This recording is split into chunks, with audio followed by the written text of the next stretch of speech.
Hey there, internets. So do yourself a favor. Don't defend yourself in New York, even against a legit threat, even if you're on camera.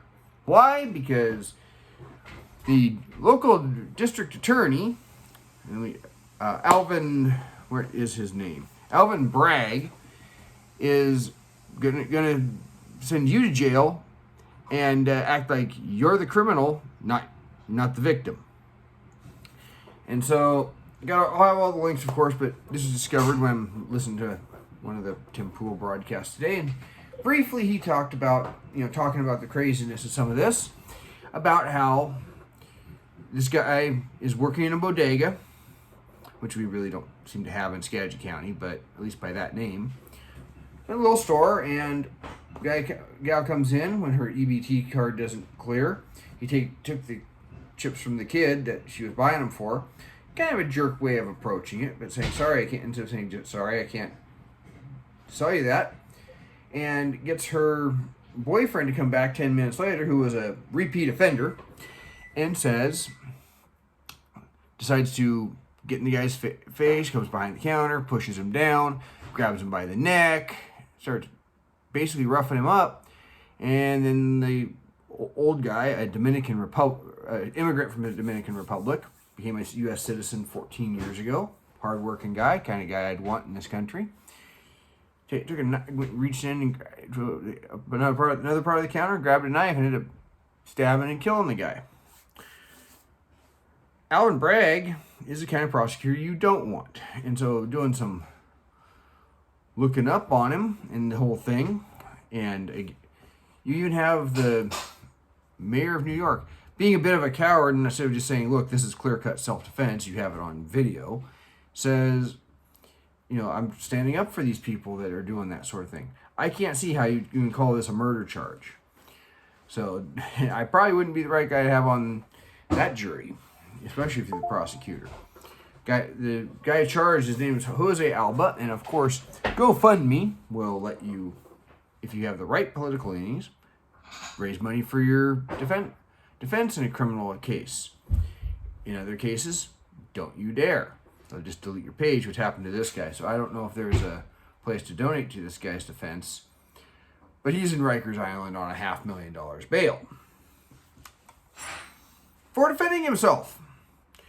And so, continuing to look in, Alvin Bragg is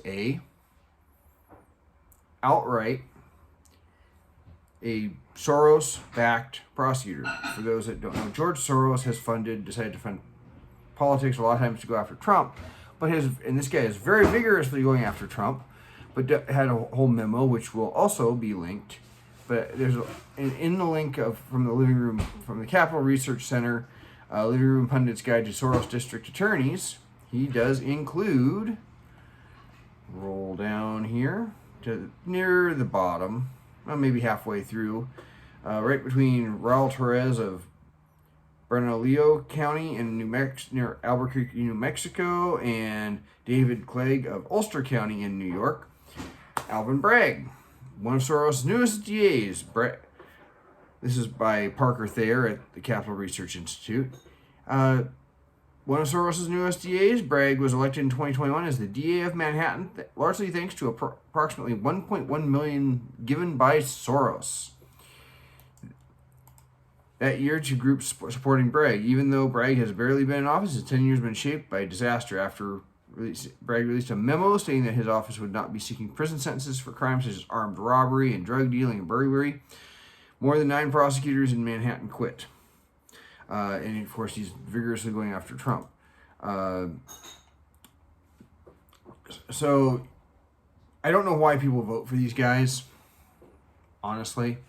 To give you a perspective, in the memo, which I will have linked as well, should be about the second to the last link. What it actually says is the following offenses shall be charged as follows. An act that should be charged under PL 160.15, .10 or .05, and I will include a link to the 05, but you can easily get from there to the others if you want to read them. That occurs in a commercial setting should be charged under PL 155.25. if the force or threat of force consists of displaying a dangerous instrument or similar behavior, but it does not create a genuine risk of physical harm. 155.25 is just calling it larceny instead of armed robbery. So instead of being a Class C, D, C, or B felony, respectively, as it goes from armed robbery, the lowest level, 3rd degree to 1st degree, they just call it larceny. Despite the fact that you're threatening to harm somebody, maybe you're on the other side of a counter, that sort of thing. But maybe you have somebody up against a wall, or where you could easily go back behind the counter. So they're being soft on crime. I don't get it. It has a whole bunch of other stuff where it's like, instead of charging here where we should, we're going to charge down here. This is the kind of garbage that George Soros does. And I haven't dug deep into that, but there is an article I will link to from the Capital Research Center on how much Soros spent in 2021, but it was $3.2 million on trying to shape this stuff. This guy, I don't know what his deal is. You could say he wants to collapse the system. I've heard those arguments. I don't get it, how that would logically work, unless you're trying to get people to clamor for a demolition man like police state where somebody comes in and just regulates everything, and we start getting tickets for swearing in private. If you've seen that movie, Demolition Man, you know what I'm talking about. For those that don't, maybe you're younger, Sylvester Stallone proceeds to cuss out a ticket dispenser to give himself some toilet paper. So that's the kind of prosecutor. And a lot of you keep voting for this if you live in these cities. Why? You don't want crime, but then you go and you say, oh, let's vote for these guys that are going to be soft on crime. People can have their issues with Rudy Giuliani at times. You can have issues with stop and frisk. But one thing they did was they prosecuted the low-level crimes, which this guy that unfortunately lost his life, he committed a string of low-level crimes. They found out that if you prosecute the fare jumpers, if you prosecute the minor stuff, you get those people are a lot of the people doing the major crimes as well. If you bust them for fare jumping, they're off the street for however many days. They know you're serious about punishing crime. I mean, Singapore gets excessive, but people don't screw around. You know better than to try and smuggle drugs into Singapore. It's going to be off with your head when you go to Singapore. Okay, so then you're going to get upset over this. You're going to keep pursuing laws that make it worse to defend yourself, like New York is doing with their revamped concealed weapons permit system. Is basically designed to make it a pain in the butt to get a concealed weapons permit. They want to see three years of social media posts. They want, even if the account is closed, they want to see 16 hours of training. I'm surprised they didn't require a $10,000 fee or some god awful amount. And I don't want to give them ideas, but their sheriff's department said this is questionable. And then you're going to want to flee those cities because they've gotten too high crime and bring those policies to someplace like, Skagit County or just more rural suburban Texas.